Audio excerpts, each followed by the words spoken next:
আর করে দিচ্ছ? যাই হোক, আমার আজকে রান্না করতে ল্যাদ লাগছে। আমিও বাবা রান্না করতে আজকে পারবো না। তাহলে আপনার ছেলেকে বলুন। না না না, আমি তো রান্না পারি না। ভালো, তাহলে আজকে সবাই না খেয়েই থাকবে। এত ঝামেলা করে লাভ নেই, আমার কাছে একটা গেমের আইডিয়া আছে। আমি স্ট্যাচু বলবো, তারপরে আমাদের এক জায়গায় দাঁড়িয়ে থাকতে হবে। স্ট্যাচু বলার পর যে জায়গা থেকে নড়ে যাবে তাকেই আজকে রান্না করতে হবে। ওকে ওকে।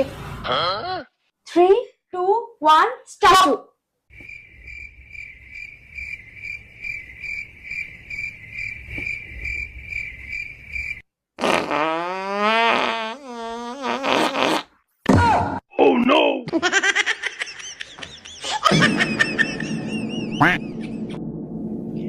ভগবান, একটা পাদুনি বৌমা জুটেছে।